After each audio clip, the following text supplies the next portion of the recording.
You're listening to the MarketGems Podcast, presented by the Chesapeake Group. Welcome to the MarketGems Podcast, presented by the Chesapeake Group.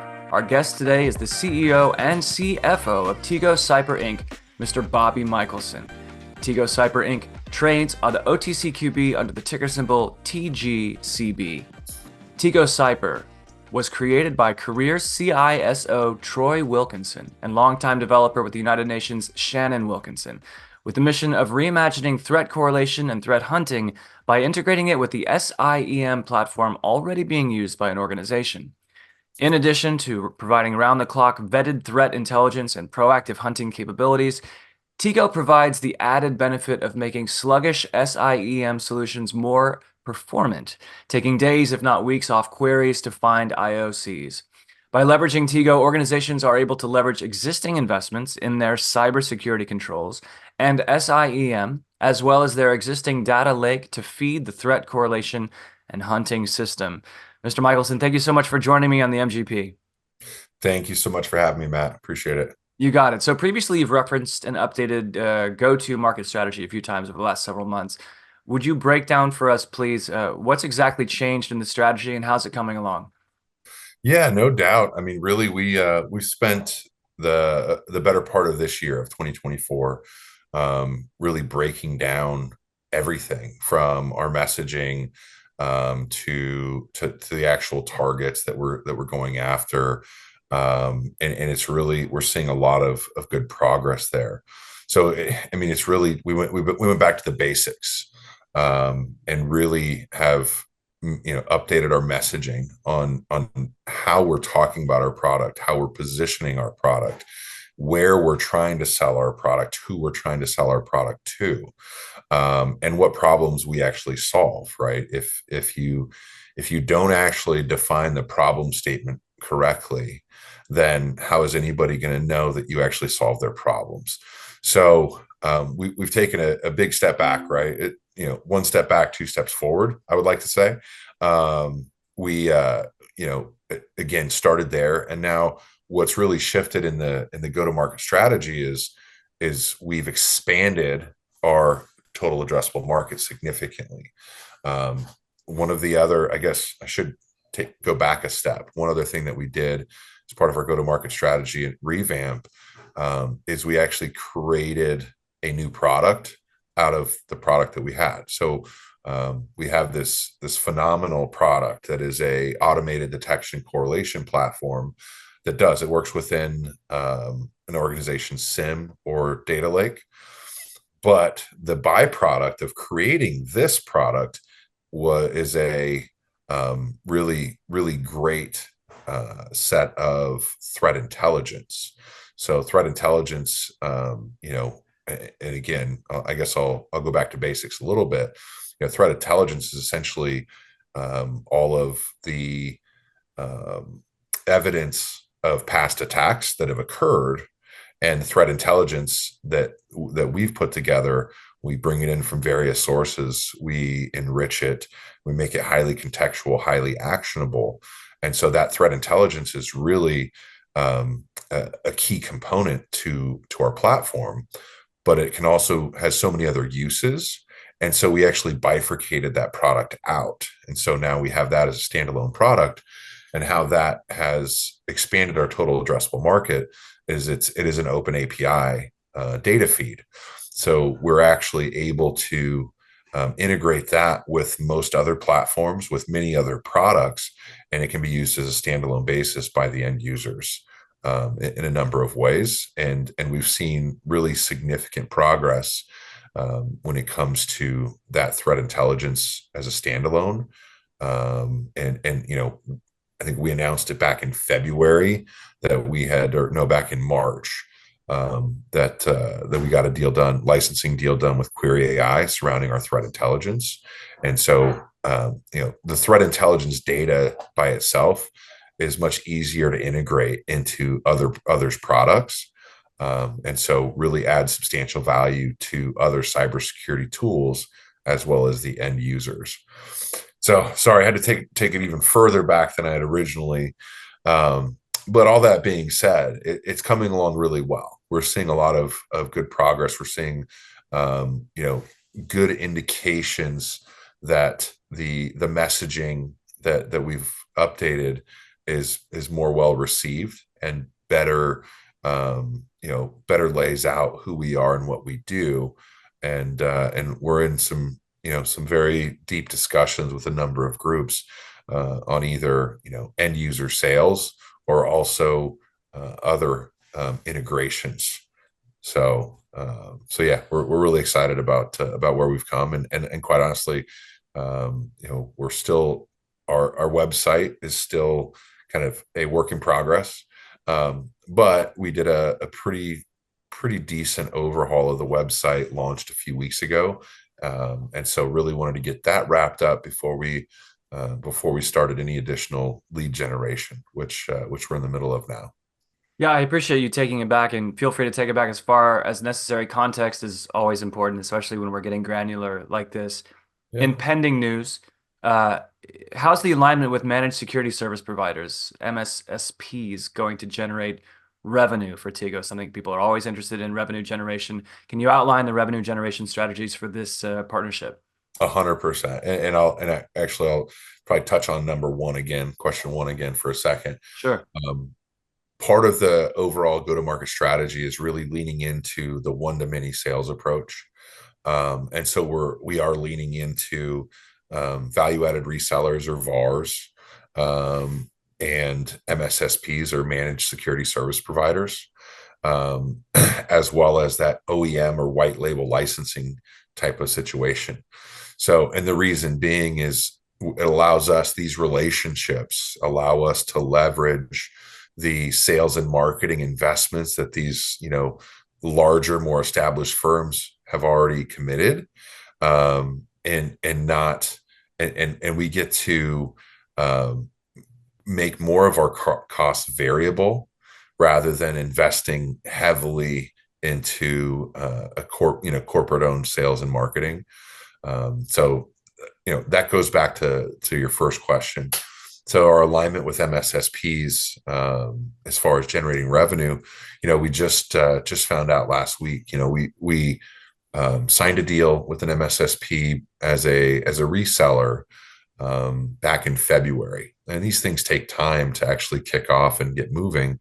We were just informed last week that they will be including our threat intelligence as part of their base managed detection and response package on a go forward. So over the next 12 months, as they renew all of their customers, their customers will be onboarded with the Tego threat intelligence, and then any new customers of their MDR platform will also get a license of Tego. And so that one alone should be substantial revenue. I would say, in the multiple six figures. I don't want to throw a number on it yet, but I would say that would be a multiple six figures of ARR from that one relationship. And so that is specifically why we're leaning into those relationships with these MSSPs and VARs, is we get such a broader reach, because some of them, they already have their customers, and the one in particular, haven't released the name on it yet, but we will soon. That one, they've got multiple dozens of clients, so that means that we end up with multiple dozens of clients with just one quick swath of the pen. And that really ties nicely into my next question, which was the goals for Tego and the 2024-2025 fiscal year. You've already informed part of that question, so if you just finish fleshing that out for our audience, that'd be appreciated. Yeah, absolutely. I think we've done a really great job over the last 6 to 9 months of establishing relationships and partnerships.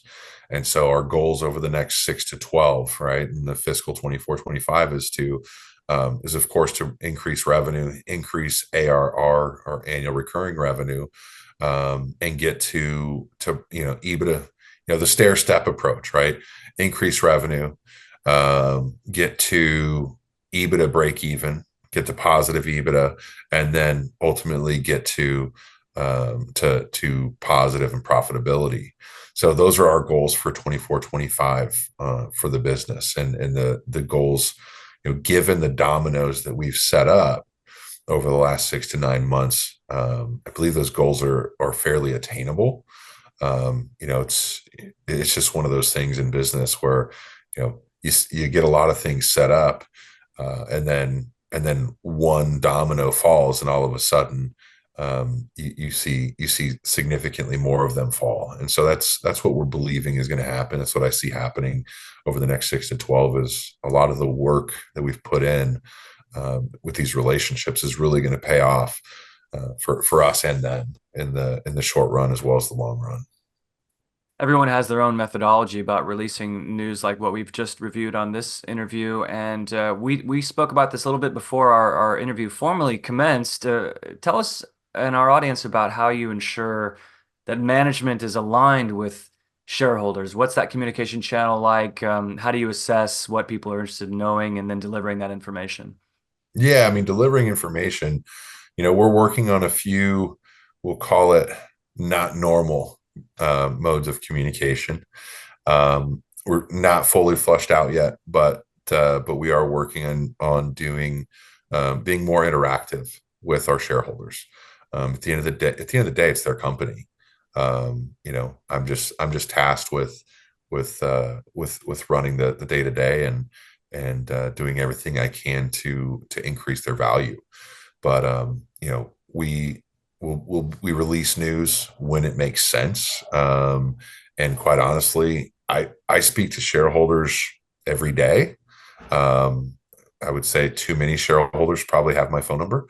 But they, I really do work for them. I answer the phone. And sometimes it'll be a quick 5-minute call. Other shareholders, I might be on the phone for a half hour.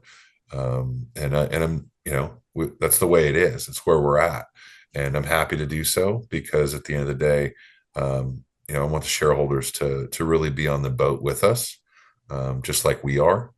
We talk about how we're aligned with shareholders. Management team, we're absolutely on the boat with the company.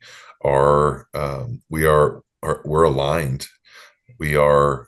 Everything we do is we keep shareholder value at the front of our minds, because we're shareholders. And quite honestly, the majority of our compensation is stock based.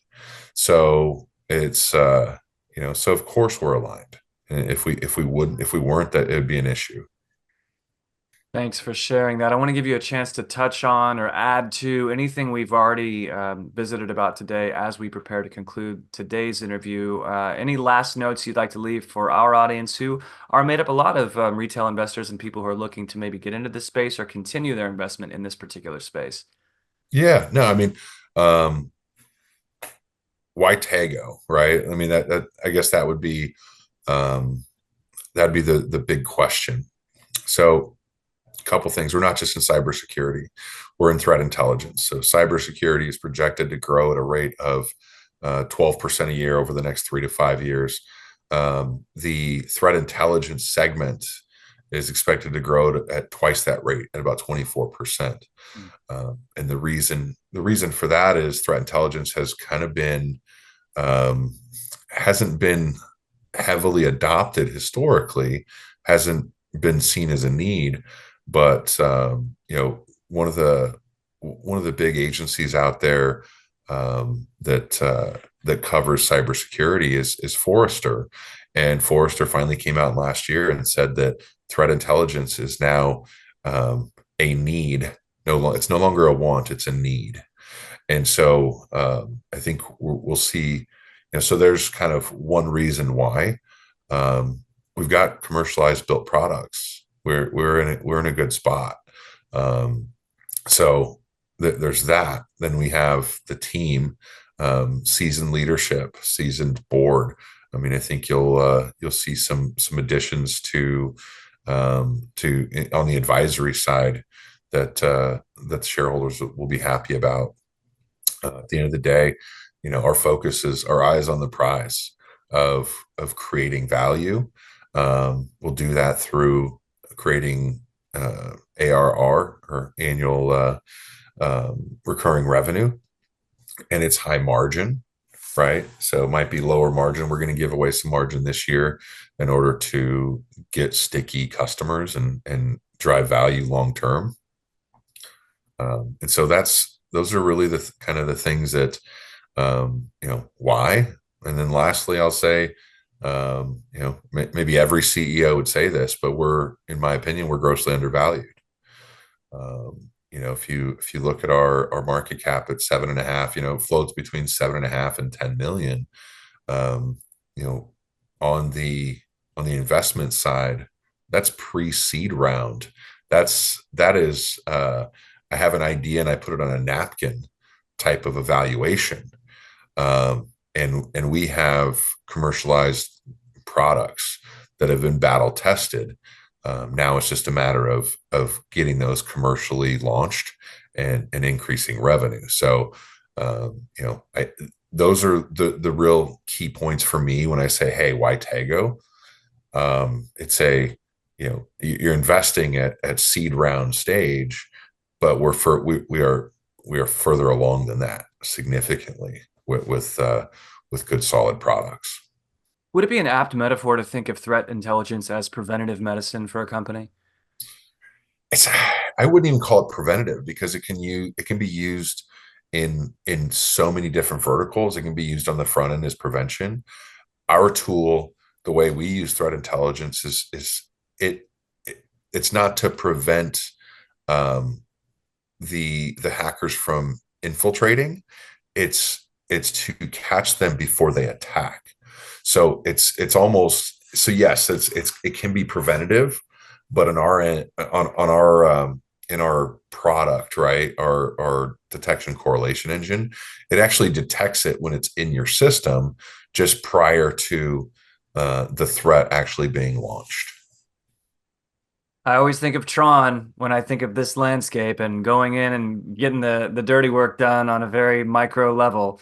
Yeah, I think of Minority Report, right? So I think it's, best way I know how to explain it is like we're a combination of Minority Report and NCIS. The problem is in Minority Report, they try to,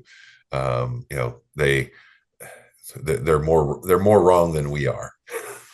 Things go south quickly. Yeah. Our guest today has been the CEO and CFO of Tego Cyber Inc., Mr. Bobby Mikkelsen. Tego Cyber Inc. trades on the OTCQB under the ticker symbol TGCB. You can learn more about the company. They're going to be expanding their presence on the web. Also, over on the website, tegocyber.com, TEGOCYBER.com. Mr. Mikkelsen, thanks so much for coming and visiting with me today on the MGP, and I look forward to welcoming you back with us again very soon. Awesome. Thanks so much, Matt. Take care. Thank you for listening to the MarketGems Podcast, presented by the Chesapeake Group, who is solely responsible for this content. Chesapeake Group encourages you to do your due diligence and invest wisely.